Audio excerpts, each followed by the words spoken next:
remercie tous et toutes d'être venus à Culé. L'équipe municipale aussi de Culé vous remercie aussi pour accueillir notre cher général Didier Tauzin. Alors, j'ai estimé l'inviter pour plusieurs raisons. En tant qu'élu, dont les maires présents dans la salle, je pense, pourront que soutenir, au vu de nous, ce qui nous arrive dans notre communauté d'agglo, au point de vue de la politique en général, nos administrés se plaignent. C'est vrai qu'en tant que maire, on reçoit beaucoup de plaintes d'habitants. On ne croit plus en rien, on en a marre. Donc j'ai estimé faire venir cet homme, qui pour moi, je lui donnerai mon parrainage, c'est clair, et est en état de reconstruire notre pays. Parce que notre pays, on le voit quand même partir en javel de plus en plus. Bon, je suis jeune, on va peut-être dire, je suis peut-être un peu vieux dans mon raisonnement, mais je vois bien que ça ne va plus. La com d'agglo s'aperçoit, on découvre des personnels payés immensément cher. On nous dit, il faut faire des économies, vous comprenez. Donc le pays, moi j'estime que le pays va droit dans le mur. Et c'est pour ça que j'ai invité le général Didier Tauzin, ancien chef des forces spéciales françaises, qui a connu beaucoup de théâtres d'opérations très compliqués et qui, avec l'actualité, nous donnera raison dans les actes et puis les solutions à trouver. Donc, mon général, je vous donne la parole et à tout moment, on fera une séance de questions, parce que je pense qu'il faut qu'un homme politique qui se présente, j'ai oublié de vous dire, il se présente à l'élection présidentielle, sûrement, peut-être, il faut réunir de l'argent, parce que vous savez qu'en France, pour faire quelque chose, il faut beaucoup d'argent. Donc moi, je soutiens cet homme-là parce qu'il a des couilles. Bien. Mesdames et messieurs, bonsoir et merci d'être venus. Je crois qu'il faudrait pousser les murs de la salle ou bien faire un étage. Mais de toute façon, à mon avis, c'est hors norme pour la salle. Ici, s'il y a un incendie, tant pis pour vous. Merci à Lidéric Angery de m'avoir invité. Il m'avait dit, il faut que vous veniez ici, c'est le centre du monde. Oui, je suis venu, c'est vraiment le centre du monde, un peu comme le centre de mon monde à moi, parce que je suis moi aussi un habitant de la campagne profonde. J'habite le Périgord, plus précisément la Charente-Périgourdine, un petit coin super, un village de 300 habitants, classé au monument, c'est quelque chose de beau, vraiment beau, et j'y suis bien.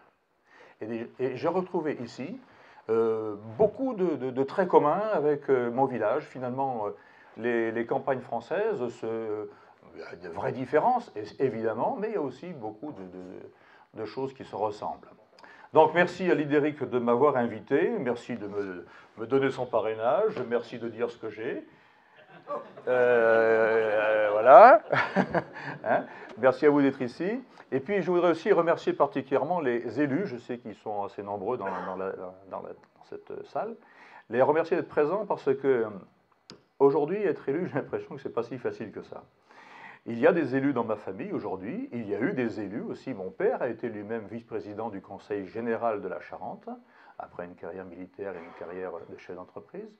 Et je me souviens de l'appréciation des élus, portée sur les élus par la population à son époque, il est décédé en 1995, c'était radicalement différent de ce que vous vivez aujourd'hui. Et je crois que il y a beaucoup d'injustice dans l'appréciation qui est portée aujourd'hui sur tous les élus. C'est ça qui n'est pas juste. À cause de quelques-uns, tout le monde est comment dire, critiqué. Ça, c'est profondément injuste, parce que je sais, j'en connais beaucoup d'élus, je sais parfaitement que l'immense majorité sont des gens bien, qui ne pensent qu'à une chose, rendre service aux populations qui les ont élus. Voilà. Alors, il faudrait leur rendre, redire cette chose-là assez régulièrement, parce que c'est tout simplement justice. Voilà. Alors maintenant, avant de vous parler de, comment dire, politique, je vais vous dire rapidement qui je suis, parce que, à part me décrire physiquement, il n'a pas dit grand-chose. Je vous l'ai dit, je suis un homme de la campagne, et je crois que ma famille est un exemple typique de ce qu'on appelait autrefois l'ascenseur social. Mes grands-parents paternels étaient tous les deux de l'assistance publique. Les anciens savent ce que c'est. Ils étaient tous les deux illettrés. Ils étaient métayers en Charente. C'est-à-dire que quand le patron arrivait au moment de la récolte, il prenait 50% de la récolte et le grand-père n'avait qu'une chose à faire. Merci, monsieur. C'est tout. Mon père, après son certificat d'études, a été placé, comme on disait à l'époque, c'est-à-dire qu'il était ouvrier agricole. Et il a couché avec les vaches. Un gamin de 14 ans, n'est-ce pas, couchait avec les vaches parce que c'était sa place à lui. Bon, la guerre est arrivée, il avait 20 ans, il s'est engagé pour la durée de la guerre. Il a fait 39-45 Indochine-Algérie, il a terminé comme commandant, officier de la Légion d'honneur, etc. Il a fait une très belle carrière militaire. Et puis ensuite, il pensait ne savoir que garder les vaches et faire la guerre. Mais quelqu'un lui a dit, mais je pense que tu peux faire autre chose. C'est sa femme, ma mère. Et il a racheté une entreprise en faillite. Et il l'a gardée pendant 20 ans. Et quand il a passé à ma sœur, eh bien, le gamin qui avait commencé comme commis de ferme, gardien vacher, payait l'ISF. Il trouvait ça parfaitement injuste d'ailleurs. Et je crois qu'il avait raison. Et puis ensuite, il s'est fait donc élire conseiller général de la Charente et vice-président du conseil général. C'est de la sanction sociale, comme c'était possible il y a encore 40 ans. Encore 40 ans, et comme ça, aujourd'hui, c'est quasiment devenu impossible. Même les armées aujourd'hui, qui étaient un fabuleux ascenseur social, sont un peu en panne de ce point de vue-là. Quant à moi, eh bien, j'ai fait Saint-Cyr, bien entendu, les écoles suivantes, l'école de guerre, l'IHEDN, etc. J'ai une trentaine d'opérations à mon actif, la plupart des opérations spéciales, mais je n'ai pas fait que cela. J'ai aussi formé des hommes, des officiers, instructeurs à Saint-Cyr. J'ai fait de la prospective dans l'armée de terre, prospective à 30 ans, ce n'est pas rien, je peux vous dire. Et quelque chose dont je suis extrêmement fier, j'ai essayé au moins de relancer un ascenseur social. C'est moi qui, à la demande de Michel Alliot-Marie, ai créé l'établissement public d'insertion de la défense. Alors, tout le monde ne sait pas ce que c'est, je vais le dire rapidement. L'établissement public d'insertion de la défense s'adresse aux gamins les plus paumés. Typiquement, les jeunes des banlieues de la région parisienne. Hein. J'ai pas de papa, j'ai pas de maman, je ne sais pas lire ni écrire, etc. C'est les gosses les plus paumés. Et bien donc, il s'agissait d'abord de leur donner un début d'éducation. Ça c'est bien, tu fais, ça c'est mal, tu fais pas. Tu te lèves le matin, tu te rases, tu te laves, tu dis bonjour, tu dis merci. Toutes choses qu'ils ne savaient pas faire. Et ils nous en remerciaient les larmes dans les yeux, rien que de cela. En plus, nous leur apprenions à lire, écrire et compter. Je ne me souviens plus l'examen qu'on leur faisait passer, mais c'est un examen qui permet de déchiffrer les 7 jours. Vous voyez que c'est pas compliqué quand même. Hein, mais c'était leur premier examen. C'était fantastique. Ensuite, on leur donnait des éléments de professionnels et on les insérait. Et ça marchait comme ça. Simplement pour des raisons politiciennes et non pas politiques, eh bien, au lieu de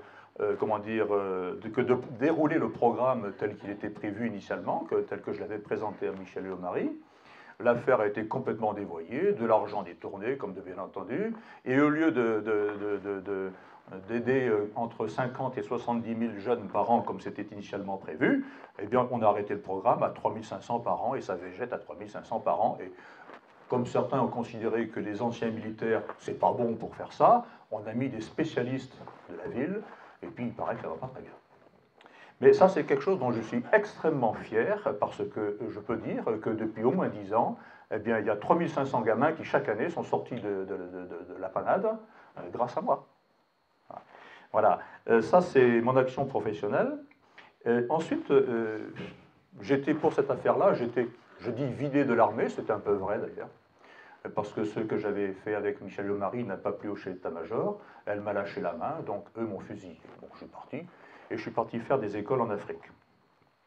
Et puis le temps a passé, et il se trouve que j'ai étudié la politique d'une manière livresque, bien entendu, pendant toute ma vie, depuis l'âge de 25 ans. Ça m'a toujours intéressé. Et puis le déclic s'est fait en 2013, peu importe comment. Et là, j'ai donc décidé de me lancer parce que, en fait, le constat que vous faites tous les jours, moi je fais le même. En fait, c'est notre constat.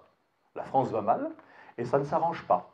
Et quelqu'un disait tout à l'heure, vous peut-être, oui c'est ça, hein, monsieur le maire, hein, qu'il est certes jeune encore, c'est vrai, et il constate que la France ne s'arrange pas. Je peux vous dire qu'avec le recul, j'ai vraiment le sentiment que depuis la mort de Pompidou, eh bien, au début, c'était un déclin d'année en année.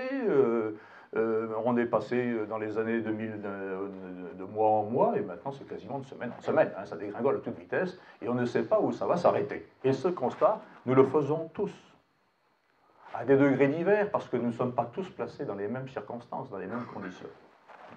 Voilà, donc ça va mal.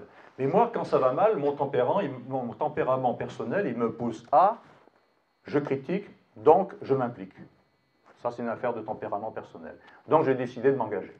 Et je me suis engagé en accord complet avec mon épouse, que j'ai laissé réfléchir pendant 1 an et demi. Bon, je dois préciser que j'ai 65 ans passés, ma carrière est derrière moi, je n'ai pas besoin de faire de carrière. J'ai aucun appétit de carrière personnelle. C'est fini tout ça. J'ai une retraite de général de division, ça suffit, merci, ça suffit. Pas besoin d'argent. Hein, et en plus, je n'ai pas de besoin particulier. Mon épouse et moi nous entendons très bien. Hein, et nous avons des quantités de choses à faire. Et donc, si je me suis engagé, c'est vraiment par devoir, parce que mon pays va mal. Et j'ai voulu le faire avec mon épouse, avec son accord complet, parce que je sais parfaitement que c'est une affaire dans laquelle il y a beaucoup, beaucoup de coups à prendre. Ça ne va pas être facile. Hein. Ça ne va pas être facile, mais je crois que c'est pour moi une forme de devoir. Je suis de ceux qui disent que le grade de général, ce n'est pas une sinécure. Si la nation nous a fait général, c'est parce qu'elle a besoin de nous, elle compte sur nous dans les moments difficiles. Voilà. Alors je ferai ce que je pourrai, mais ce que je pourrai, je le ferai. Les gros problèmes d'aujourd'hui, quels sont-ils? Je pense que si je vous donnais la parole, vous me diriez exactement la même chose que ce que je vais dire. Ah, peu de choses près. La sécurité, l'enseignement, le travail. On va y rajouter, on peut y rajouter les migrants, l'immigration, etc. Il y a beaucoup de choses, mais qui ne font que qui soit font partie de ces problèmes-là, la sécurité en particulier, soit ne font que les accélérer, les compléter. La sécurité intérieure et extérieure, ça fait déjà 10 minutes que je parle, ça fait déjà 5 de trop. La sécurité intérieure et extérieure, elle n'est plus assurée. Quelqu'un me disait aujourd'hui, on est cambriolé maintenant, tous les jours. Ben c'est vrai, moi dans ma campagne profonde, j'ai été cambriolé 3 fois en 10 ans. 3 fois en 10 ans. Vous vous rendez compte un peu? Voilà. Et pourtant, c'est pas un château. Voilà, sécurité intérieure, certes, et sécurité extérieure aussi. L'affaire des migrants le démontre. Schengen n'existe plus. Et c'était un rideau de fumée. Et ça n'existe plus. Le prochain train d'arrivée de migrants, c'est pour dans les jours qui viennent. D'ailleurs, il y a quand même 250 000 qui sont arrivés depuis le début de l'année en Europe. Et puis là, maintenant, ça va repartir. Sécurité extérieure aussi. Aujourd'hui, nous sommes impliqués, nous sommes revenus dans le commandement militaire de l'OTAN, ce qui est une grosse bêtise, parce que l'OTAN est une machine qui appartient aux États-Unis, qui risque de nous embarquer dans une guerre contre la Russie. Voilà. Là, Sarkozy et Hollande ont fait une grosse faute professionnelle, politique en nous refaisant réintégrer l'OTAN. L'enseignement, l'enseignement, qui était la base. Écoutez, on est suffisamment d'anciens ici pour nous souvenir que, franchement, l'enseignement autrefois, c'était vraiment le fondement, si je peux dire, de l'ascension sociale. Quand j'ai eu le plaisir, il y a quelques années, dans un village à côté où ma mère était allée à l'école, elle est allée à l'école 3 ans, ma mère. J'ai retrouvé un de ses cahiers de classe dans les années 30. Mais pas une faute d'orthographe, un cahier tenu remarquablement à l'époque. Les gamins allaient à l'école, on savait pourquoi ils allaient à l'école. Ils étaient instruits, ils étaient éduqués, et puis tout le village, tout le monde tirait dans le même sens pour donner la même éducation. Tu ne travailles pas à l'école, une volée. Tu travailles à l'école, un bon point.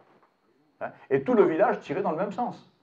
Voilà. Aujourd'hui, l'enseignement, mon épouse est une enseignante à la retraite, donc vous savez, je ne suis pas du tout contre les enseignants, ce que je dis. Elle fait le même constat que moi. Elle est enseignante de l'enseignement public. Aujourd'hui, l'enseignement, c'est une machine à faire perdre les jeunes. Une machine à les transformer, à en faire comment dire, des citoyens facilement malléables d'une société soi-disant idéale. Ah, c'est une véritable catastrophe. Donc il faut refaire complètement notre enseignement, qui a été laissé aux mains des idéologues, des apprentis sorciers depuis. Même De Gaulle l'avait laissé aux mains de ces gens-là, donc je ne sais pas peu dire. Hein. Et enfin, le travail, l'emploi. Moi, je commence à en avoir un peu assez d'entendre les grands patrons politiques nous parler de grands plans pour relancer l'emploi. En fait, ça ne cesse de se détériorer depuis des années et des années. Et je pense que si la recette était dans ce qu'ils proposent, eux, on aurait redémarré depuis pas mal de temps. Mais ils ne sont pas capables de trouver autre chose. Ils ne sont pas capables de trouver autre chose. C'est-à-dire qu'il y a un manque flagrant d'imagination, de recherche, hein, et au contraire, on se faut... Pourquoi? Parce qu'en fait, ces gens-là vivent dans un autre monde que le nôtre. Je les ai côtoyés un petit peu, voyez-vous, quand j'étais encore en activité, j'ai travaillé dans les cabinets ministériels un petit peu. Ils sont dans un autre monde que le nôtre. Et quand j'écris dans ce livre, j'en ai écrit deux hein, sur le sujet, donc j'écris dans ce livre j'écris que les partis politiques, encore une fois, ce sont les partis politiques, ce n'est pas forcément les personnes qui sont dedans. Et quelques-uns qui les gèrent. Les partis politiques vivent en France comme, grosso modo, des entreprises commerciales. Elles élaborent des produits, c'est-à-dire des idées pour tel segment de l'électorat, un produit pour les homosexuels, un autre pour les musulmans, un autre pour les cathos, un autre pour les meusiens, etc. Et puis divisent l'électorat pour maximiser leurs profits, hein, en termes de sièges, en termes donc forcément en termes financiers. Et tout cela, une stratégie de parti, c'est une stratégie commerciale, mais ce qui est légitime ou peut être légitime pour une entreprise ne l'est pas pour un parti, parce que cette stratégie commerciale appliquée à un parti divise les Français. Divise les Français et tente à les utiliser. Là, je commence à rentrer dans ce que je voudrais dire pour ce qui me concerne. Qu'est-ce que je propose, hein?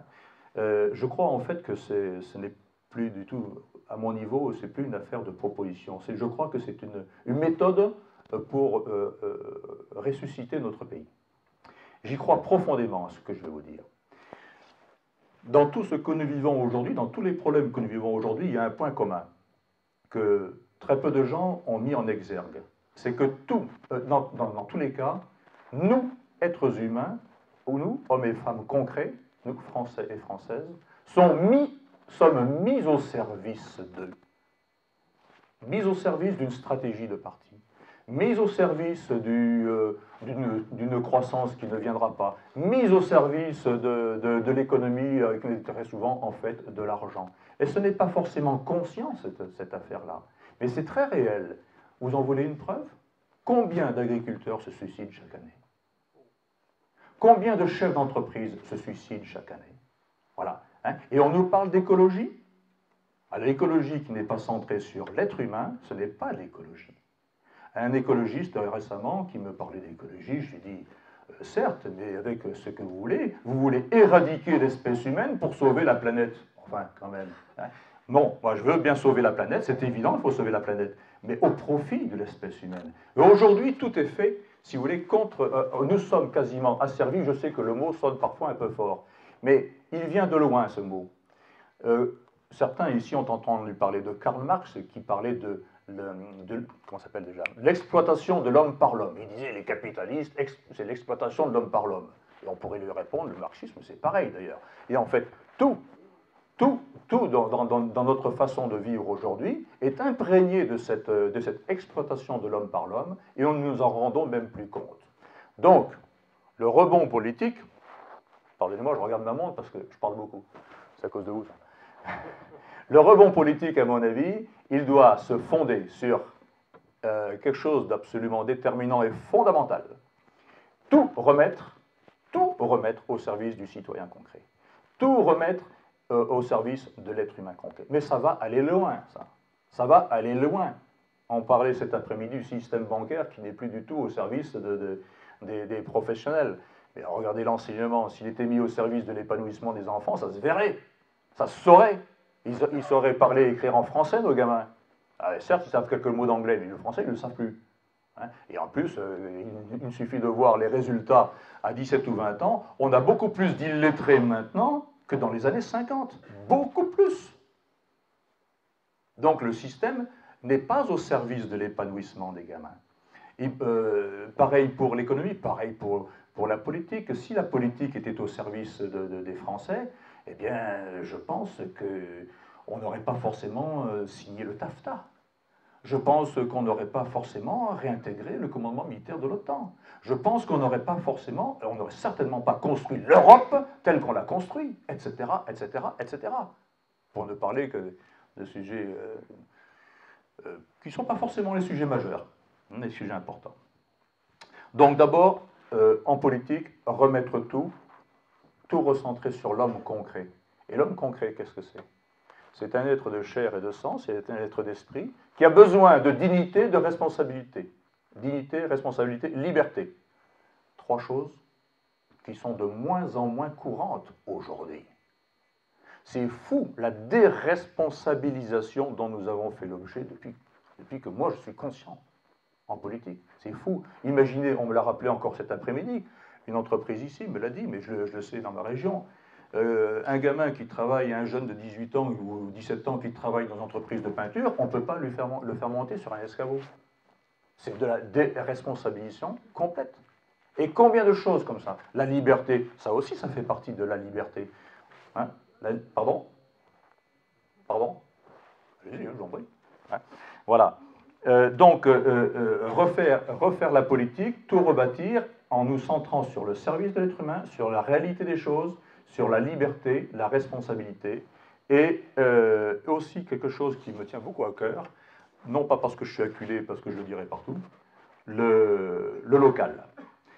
La politique, c'est d'abord le service de l'homme. Et donc, les décisions doivent être prises, devraient être prises au plus près possible de chacun d'entre nous, au plus près possible, c'est-à-dire vous ici, lui. Et puis, pour ce qui ne peut pas être pris comme décision, qui ne peut pas être pris localement, eh bien, on monte d'un échelon. Mais tout ce qui peut être fait localement, il faut que ça soit fait localement. Et ce n'est plus le cas. La mère de mon village, avec qui je suis allé à l'école, me disait il y a quelque temps, mais tu n'imagines pas, c'est mon premier mandat, je pense que j'arrêterai là, parce que je ne sais pas, il y a peut-être 10 000 règles à respecter. C'est ahurissant, c'est ahurissant. Voilà, bien.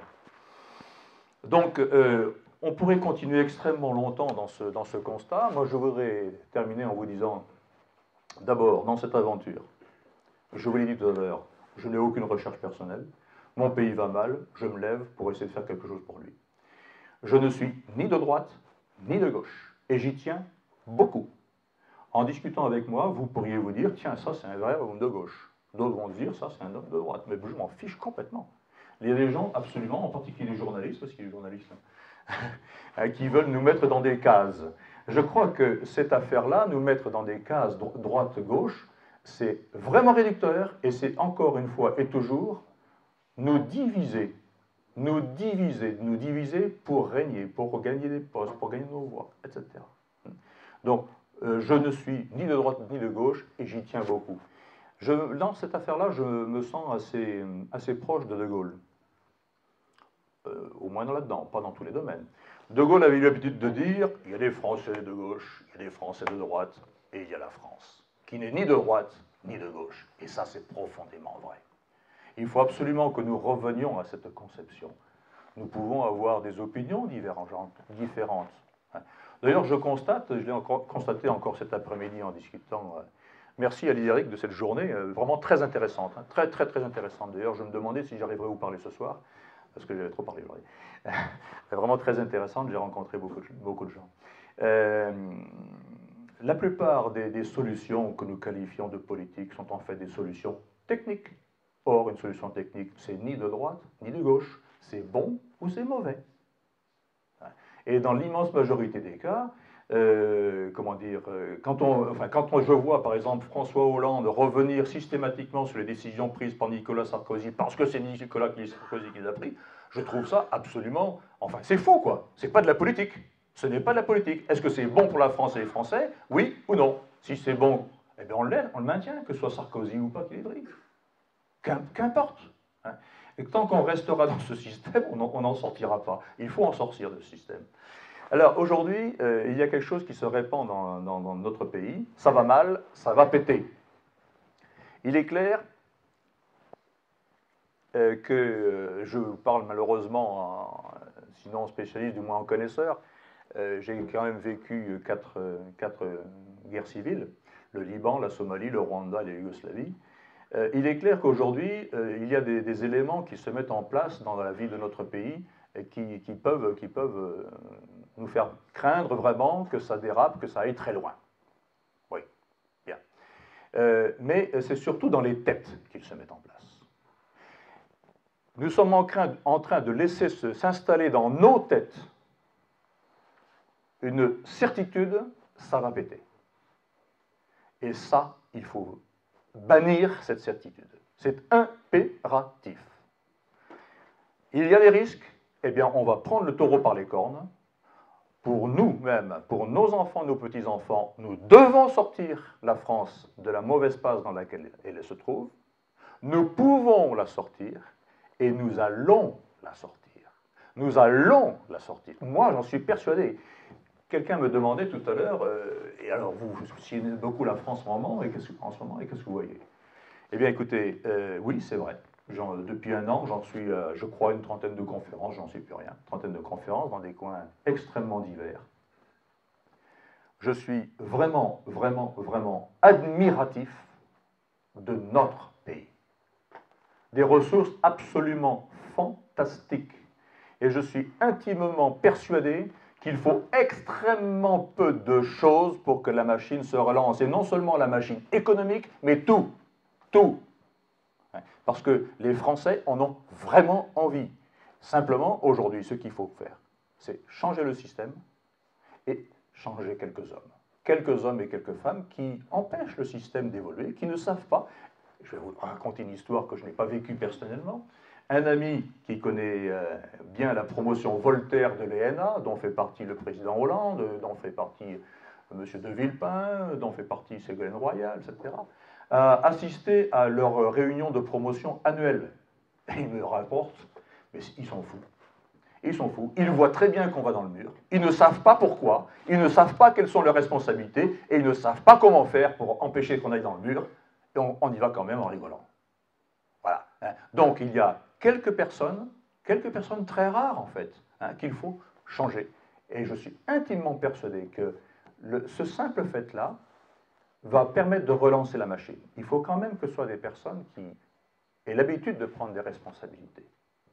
Mais il y en a des millions en France de gens qui ont pris des responsabilités.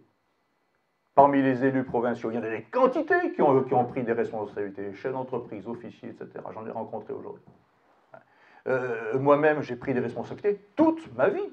Toute ma vie. J'ai commandé jusqu'à 25 000 hommes en opération.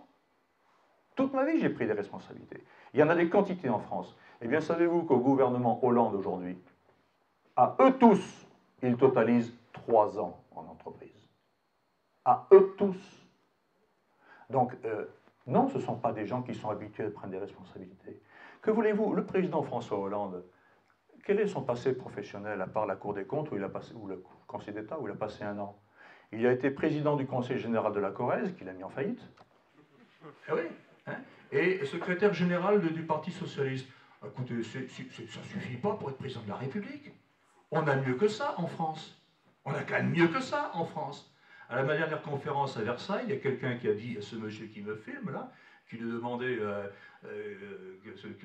son avis sur la conférence, et il lui répond, mais vous savez, en ce moment, en France, les hommes politiques, mais vous allez les chercher dans les poubelles. Bon, c'était pas très sympa, de sa part, d'accord, c'est pas très joli, mais il est clair qu'on a autre chose que ces gens-là pour prendre en main la France. Ben, il faut les trouver. Il faut les trouver. Alors, moi, je me suis lancé, je suis décidé à y aller, mais seul, j'y arriverai pas. Si vous ne m'aidez pas, madame. Et vous voilà. Donc, j'ai besoin de tout le monde pour y aller, pour réussir. Ceci étant, j'ai la foi chevillée au corps, j'ai un amour de mon pays.